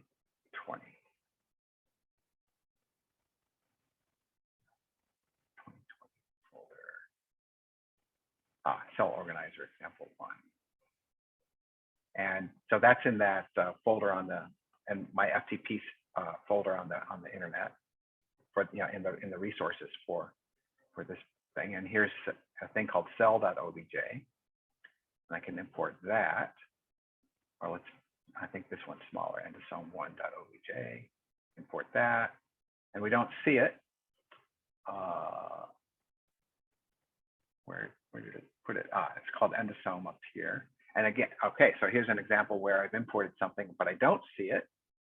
It's somewhere in my scene. Where is it? Like, I'm kind of lost. Well, I can find its name in the list over here, and a hotkey on the numeric keypad is the dot key, and the dot key centers the currently selected object. So if I hit dot, there it is. Okay, so where is this? It's way off here in space, right? So this is a good example to show you how sometimes you import something and you can't find it. So you can see this one's in a completely different coordinate system and a different length scale, right? So you'd have to be able to, you know, translate the dimensions of this object and its location back to where you want it. And you can do that by going to this item, have it selected, going to this item option up here. And you can see its dimensions are 15 by 13 by 10. In microns, I don't think so. I don't know what these units are, of how this was generated. It's in some other, in some other length unit. But this is just, you know, a quick demo just to show you that you can import these things, and then you'll have to be sure about what your units are if you want them, want to be able to use them. Okay. So there's probably more questions, and then we should take our break. Well, that was definitely great. Thank you. I was also wondering, is there any actually like an online, for example, community, or where certain files are exchanged for either geometry or shapes of a different thing, biological things, or? So there should be, but our community is small and growing. Well, the community of people doing, you know, realistic models like this is really small and growing, and really we should start a website, a resource where we have these realistic geometry created. So the SBML community, or, you know, the systems biology community, so far has been mostly non-spatial and purely compartmental, very simple, you know, point compartmental kinds of effort. But they have extended the SBML language to include spatial things, thinking ahead to when we would have these things. But right now, there's not very many models like this. Oh, cool. So is there any way, how could I, because I'm just now, this is like my first really project, so I'm not gonna be really using any BNGNL or any of those files yet. So I was about to just recreate really the tripeptide synapse and the cell blender with all the glutamate diffusing through the tripartite and all the other calcium and a few other bits and pieces that Patricia's used in her Copasi model. Is there any way, how could I get the geometry from your tripartite and import it into the MCL like this, and then just— Yes, absolutely. Yeah, and the geometry for the model that, and some people have their hands raised, so I'll get to you in a second. So the geometry for the neuropil model that I showed has been published recently, and on our mcell.org website. Let me. Okay, it's okay. I will. Yeah. If I could There's ask later, or yeah. Thank you so much. Yeah. Thank you. Yeah. So we have an MCell model database area of models of papers that we've published, where we're putting the resources for our published work. 100% of the resources for the models are there. So I can share with you the link to that. Okay, so Randy had his hand up first. Go ahead, Randy. Hi. So do you have to apply, like, let's say if you move that cell so it's the volume is overlapping with the nucleus and the other, or the OV1, for example, do you have to apply those transformations for the model for MCell to correctly read in those coordinates or not? No, I think the model export, when you say export and run in MCell, in Cell Blender, what you see is what you get. So any transforms that you see on the screen are applied to the model that gets run. Okay, so if I do that procedure where you snap the center of the volume to the 3D cursor to try to just snap your imported OBJ into the right spot, that right. Cell Blender will apply those transformations. Because I know when I export stuff for other purposes, sometimes it's like you have to make sure everything's applied to the transformations and stuff like that. Yeah, Cell Blender takes care of that for you on export. Yeah. Cool. So Randy's asking some kind of more advanced technical questions about coordinate systems in 3D, and I took like 3 years of computer graphics at Cornell University as a graduate student before I could understand all that stuff, and it's way more than we have time to discuss here. But there are good tutorials about 3D coordinate system transforms on the Blender website, where you can learn more about that. But fortunately, in Cell Blender, what we've done is make it so that you, the users, don't have to worry too much about those things. If you've made a model that looks a certain way, when you run it,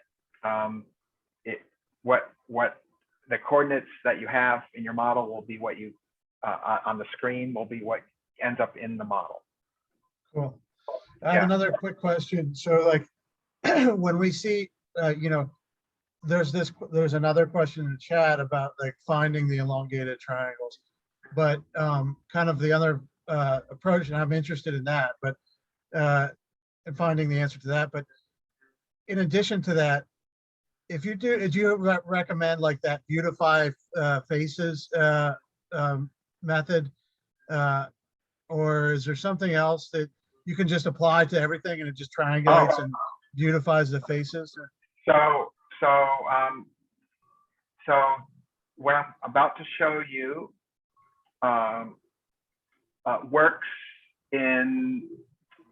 works on the Mac, but I don't think we have it yet working properly on Linux or Windows, but we will soon.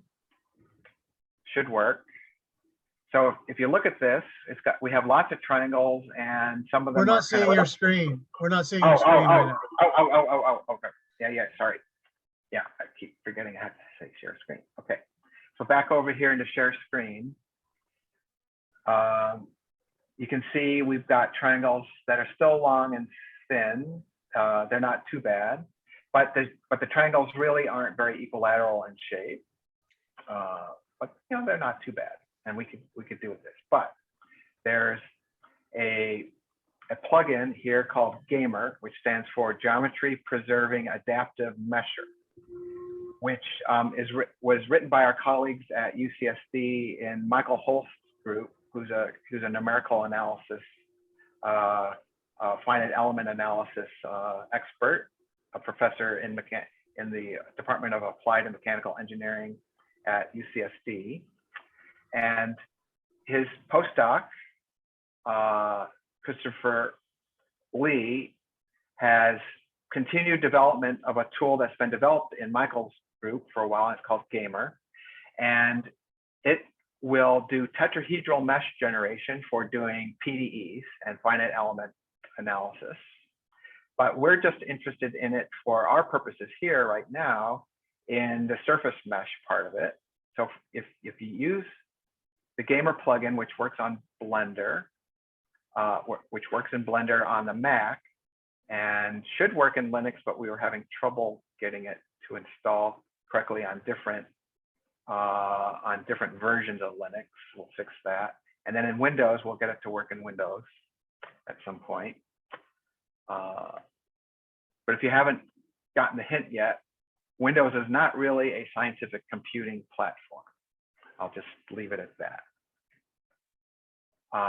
If I go into, let's see, if I use Gamer and I have my object selected and I go into edit mode, then I see these options come up that lets me do some mesh conditioning. And I don't want to take too much time on this because we're kind of in our break time.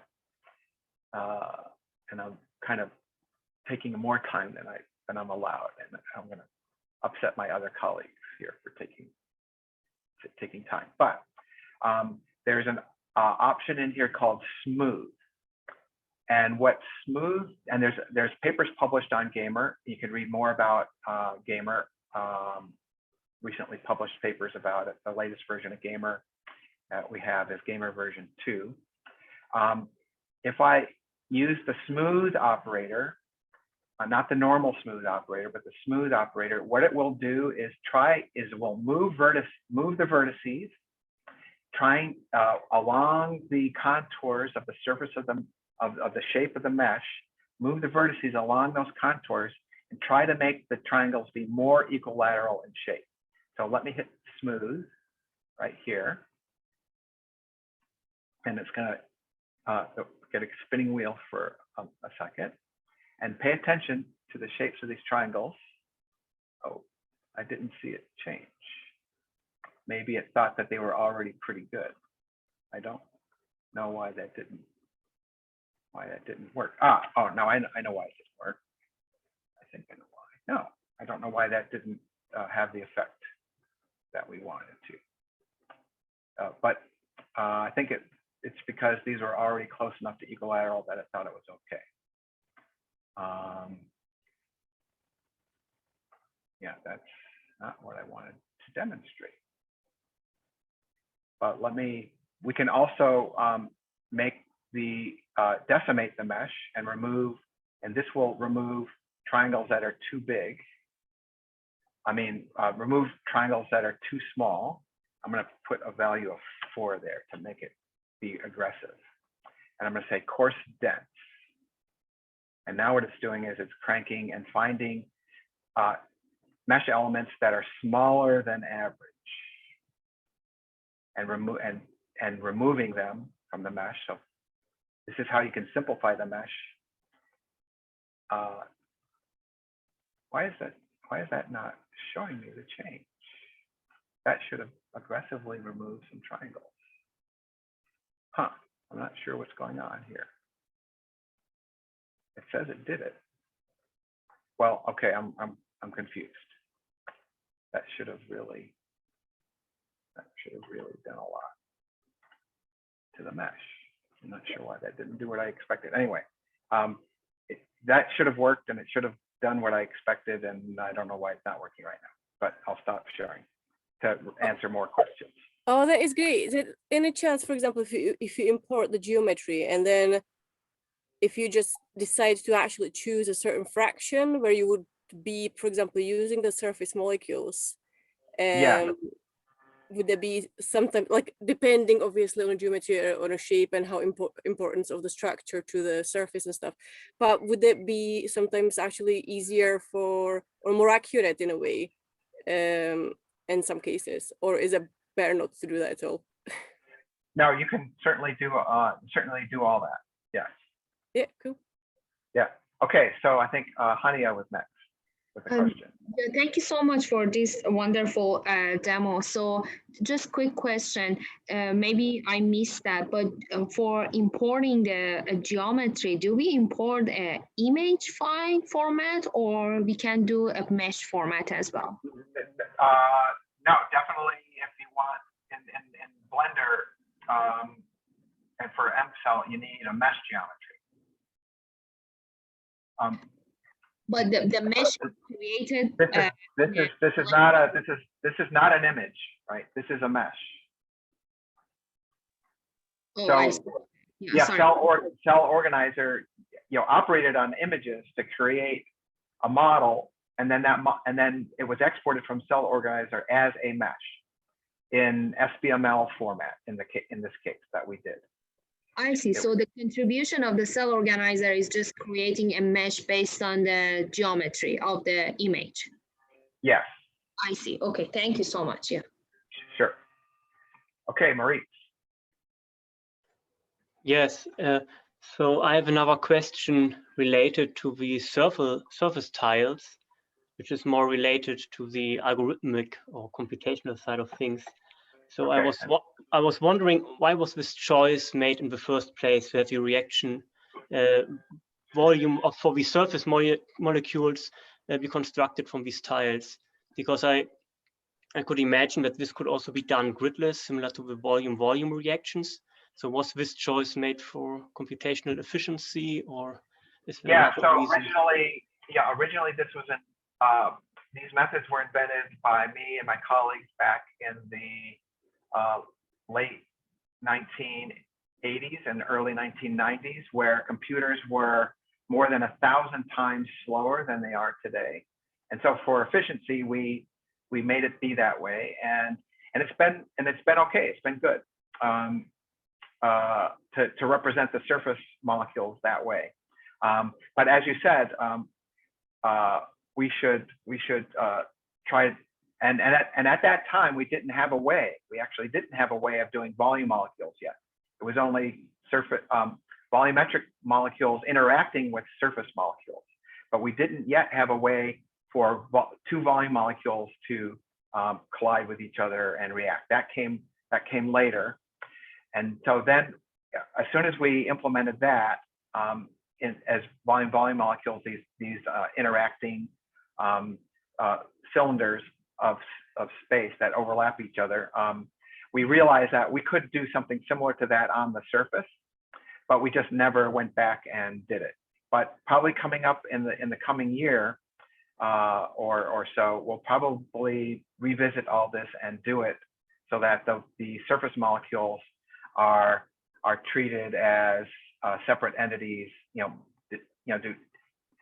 diffusing around on the surface in a grid-free fashion, constrained to be on the surface, but grid-free where they can interact with each other. Okay, thank you. Okay, that makes sure. this clearer. Sure.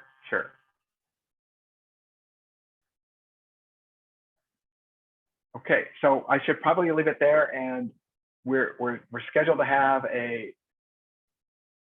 our break now that goes till let's see, day 4. That goes till 10, and that's when Jim is gonna and Sinan are gonna lead us in the BioNetGen thing, and I don't want to cut into their time, so maybe we should just take a 10-minute break instead of a half-hour break, unless people are really urgent, so that we don't, because I took extra time there that I shouldn't have taken, and I don't want to penalize Jim or Sinan. How do people feel about that?